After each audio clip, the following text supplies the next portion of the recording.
One of my favorite hip-hop songs from the last few years is Kanye West's Real Frenz, from his 2016 album The Life of Pablo. There's a lot to like about it. It's built around an unusual chord progression, it features one of Kanye's most emotional performances in years, and there's an epic hook from Ty Dolla $ign. But more than that, I think Real Frenz stands out with the way it uses samples and references to trace a line from hip-hop's origins to its future, and serves as a great example of the way hip-hop has evolved over the last 2 decades. Switch up the number. I can't be bothered. I cannot blame you.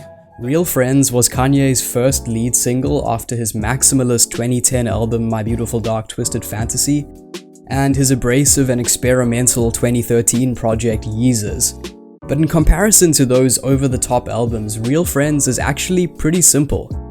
For most of the song, there are only 3 parts at work: Kanye's voice, the drums, and a synth loop. Lyrically, the track deals with Kanye's feelings of alienation. He's become increasingly isolated by fame and disconnected from his former friends. He dealt with similar themes on his highly influential 2008 album 808s and Heartbreak, but here he's a little more self-aware. For example, instead of just criticizing his fake friends, Kanye blames himself and his own failings as a friend. But where this song gets really interesting for me isn't the lyrics, it's the production. The synth part that loops throughout the track was written by the electronic producer Frank Dukes. But what's notable about the Frank Dukes credit is that despite being one of the main producers of the song, he never actually worked on it. The synth you're hearing actually comes from a sample pack that Dukes released back in 2015.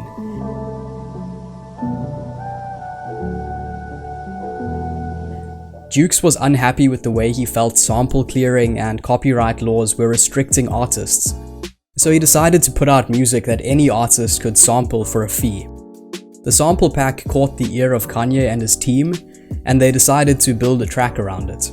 In addition to Dukes' synth, the only other proper melodic element in the track is the outro, which features an angelic-sounding vocal. This part was contributed by Caroline Shaw, a composer who won the 2013 Pulitzer Prize for Music for her a cappella composition Partita for 8 Voices. Here, her part functions almost like a mirror image to Dukes' distorted synth.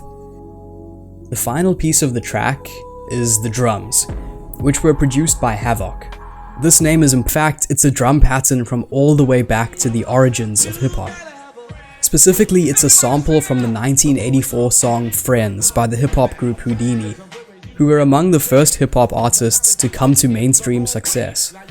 Partly as a result, this drum beat is one of the most iconic in rap.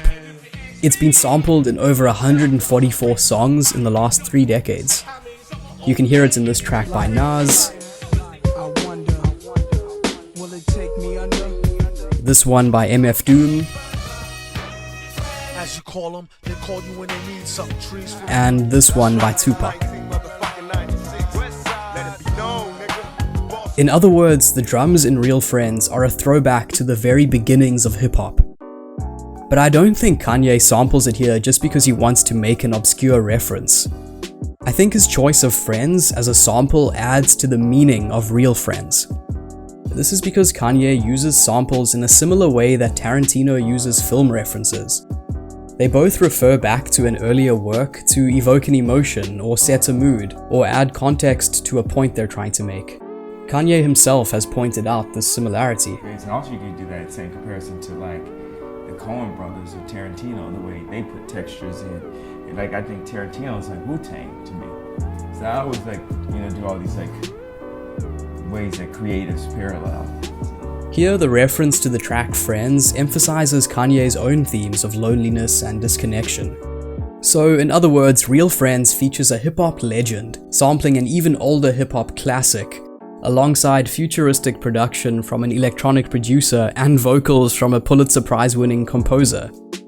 It might seem like one of the most unlikely collaborations in rap history, but it actually sheds light on the amazing way hip-hop has evolved since the days of Mobb Deep and Houdini.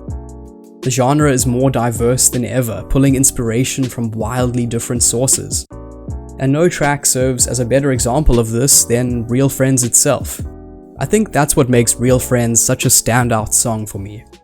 It's the way Kanye makes connections from the earliest days of hip-hop's past to its present and its future, and gives an indication of the almost limitless directions the genre could still go. Thanks for watching.